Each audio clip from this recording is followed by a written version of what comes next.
just packaged as AIDS. Could it be that the real epidemic is extreme poverty, not HIV? On the other hand, HIV allegedly occurs in the United States as well. So I looked for alternative causes of immunodeficiency in this wealthiest of nations. There are other ways you could produce a condition that looks like AIDS, but they too will be some source that causes a severe defect in the immune response. 19 million Americans now, 19 million are taking illicit drugs every day. But we don't talk about this. This is politically incorrect. There have been a number of theories as to what the origin of HIV/AIDS is. One of them was a theory that certainly turned out to be completely incorrect, that it's a lifestyle phenomenon. There's a large epidemic of STDs in general in the late 70s, and particularly in gay men. In San Francisco, New York, Los Angeles were meccas of the new lifestyle, which came from the liberation in the post-Stonewall era. The more partners you could have, the more you were striking a blow for gay lib. I remember talking to one of the people who was at the forefront of that lifestyle. He very much felt like if he did have another bout of syphilis or gonorrhea, whatever it might be, that it was like a notch, a victory notched up for his right to exist as a gay man. I went on a vacation to Los Angeles, and it wasn't that wild, but one night I went to a bathhouse. I came home with, get this, at the same time, syphilis, gonorrhea, and 2 forms of parasites. I have no views about that, in a judgmental kind of sense, but certainly from a public health point of view, that's kind of a prescription for disaster, because AIDS first occurred in these men who were not healthy for reasons that were obvious to everyone. You're talking thousands of partners, sometimes hundreds, per month, lots of antibiotic use, lots of drug use, and the result were people were getting pretty sick. There's a drug called amyl nitrite. It was developed in the 1850s and 60s. Came in ampules, and they became known as poppers because you'd pop them when you open these ampules up to sniff them when you had coronary artery disease. The first AIDS cases, for example, that Mike Gottlieb reported were all 5 gay men. They were young. They all used poppers. Poppers, something you walk around huffing all night. I mean, it says flammable, fatal if swallowed on the side of the bottle. They're walking around huffing it all night long. Why? Gives you a great rush. Poppers was a sex drug. They were in every gay bathhouse, every bar, every porno bookstore across the nation. Poppers were visible on the dance floor in the discos. At the end of an evening, the bartender would announce last call for alcohol, last call for poppers. It was like a mad, wonderful kind of a dance that was being done. But if you think that can happen forever, you're wrong. Whether or not HIV exists, whether its role in a weakened immune system is almost irrelevant when you compare it to what was going on at that time. The lifestyle explanation proved politically unacceptable, but the virus explanation proved very, very acceptable to many different parties.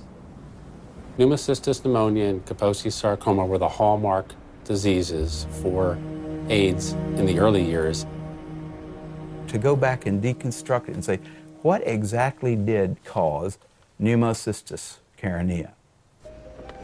I remember the first patient that I ever saw, my resident brought me to see a young gay man with pneumocystis pneumonia. I knew a little bit about the use of poppers or amyl nitrite inhalants, and I started asking the patient if he used them, and it turned out that he was a very heavy user of amyl nitrites, and much to the surprise of my students, I said, I think the man probably has destroyed his pulmonary immune system by inhaling this toxin. What exactly caused Kaposi's sarcoma? We know that now. It was amyl nitrite. We saw KS decline, interestingly parallel to the decline in popper use. We now know that Kaposi's sarcoma is caused by a second virus, the human herpes virus strain 8. To rescue comes another virus. As always, when you're in trouble, you find another virus. If one wants to look at really what causes this, we've got to look beyond just HIV and just beyond HHV8. Calling it a disease, see? And to give it that name, AIDS. So everything's included under that, and you don't have to just say, I mean, if you just said, you know, these people are getting a lot of weird diseases, all kinds of diseases, it wouldn't have had the same impact. It was much better to say, there is an infectious organism on the loose in America, and it could get you.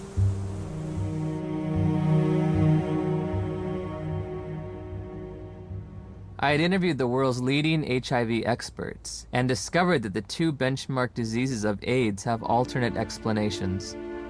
Once again, I turned to Dr. Gelderblum, seeking proof of HIV's existence in the most recent images available. Here, you do not see anything about the details, but I would say it's probably a virus. These are HIV here? Yeah. Oh, so are these HIV too? Yeah. Everything's Probably. Probably. Yeah.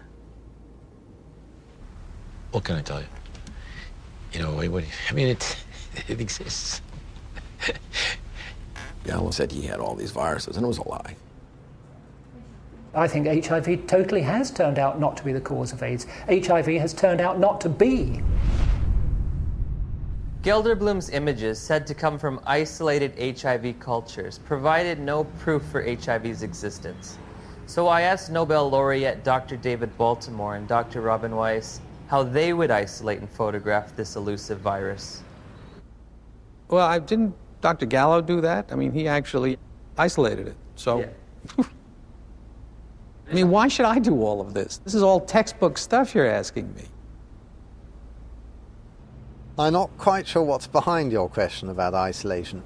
I don't want to be your textbook, you know? Okay. I got other things to do.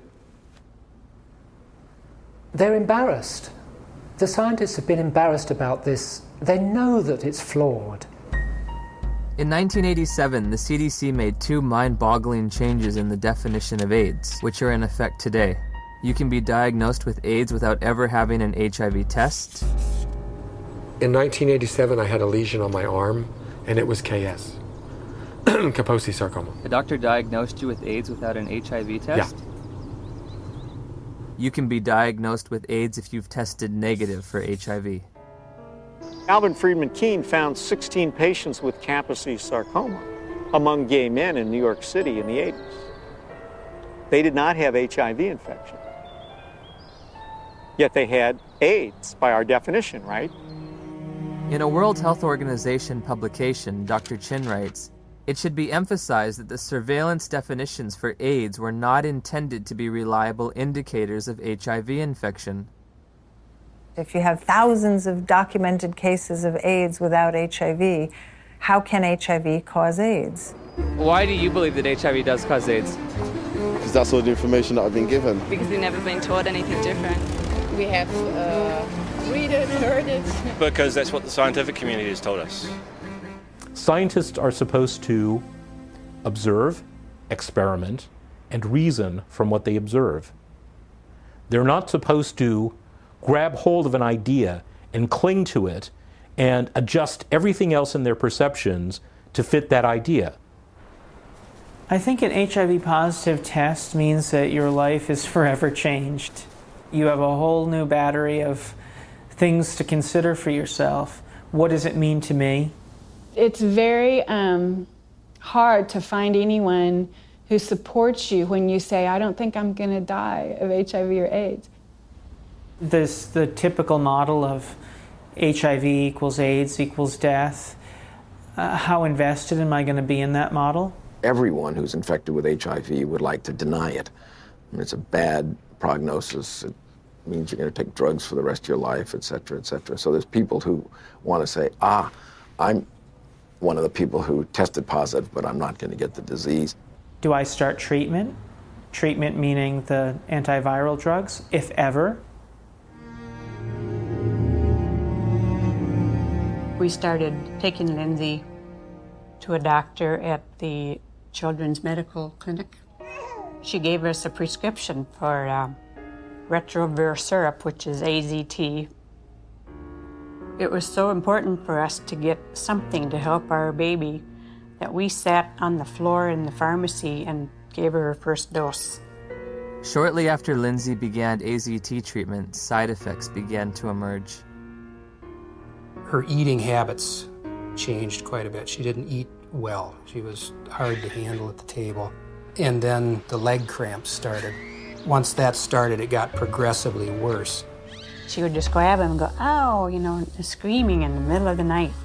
Just like it wasn't an ache, it was like, must have been sharp pains. It's just made you feel sick to your stomach. Any drug active on HIV will be toxic because it's not 100% specific on the HIV enzymes. When we switched over to the university, then the dosage of AZT went up, and that's where she started flattening out on her growth chart. The doctors would try to put a positive spin on how well she was progressing. It was mainly in the T cells that weren't always a positive situation. Yeah, the T cell count would go down, and then the doctors would say, well, maybe we better raise that AZT dosage, get that T cell count back up. We were going, I think it's kind of making her sick because she doesn't want to eat. She's having leg cramps. And they'd say, well, it's the HIV, and that's what it does. It's all part of the package.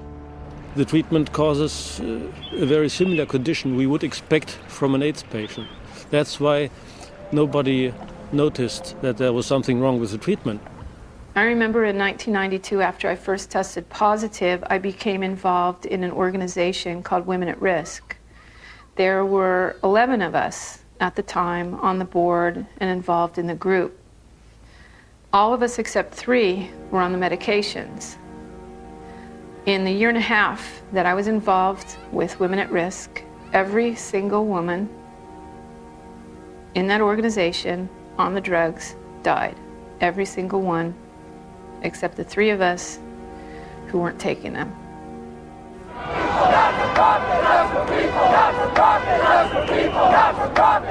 We weren't just given handfuls of AZT, we demanded it. AZT, where is your humanity?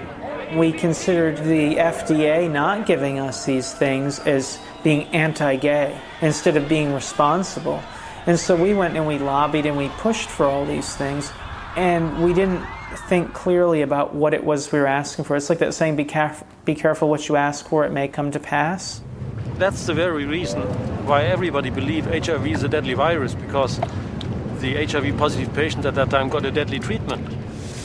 Despite the billions spent on the drug, tens of thousands of people with AIDS have died. And now a growing number of studies are questioning the drug's usefulness.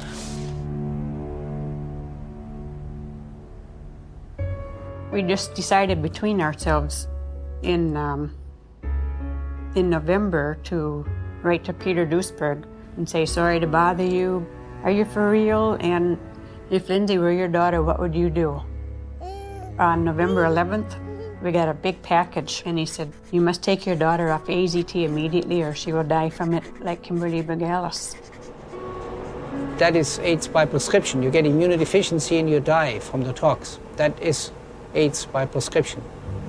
When AZT became widely available in 1985 and 1986, I cautioned my patients not to jump on the bandwagon and start being treated. I didn't want to see my community poisoned by an ineffective therapy. I think in retrospect, the dose that we started with AZT was a dangerous and poorly tolerated dose. Nobody wants to realize what was the real effect of this overtreatment. That means that we killed a whole generation of AIDS patients.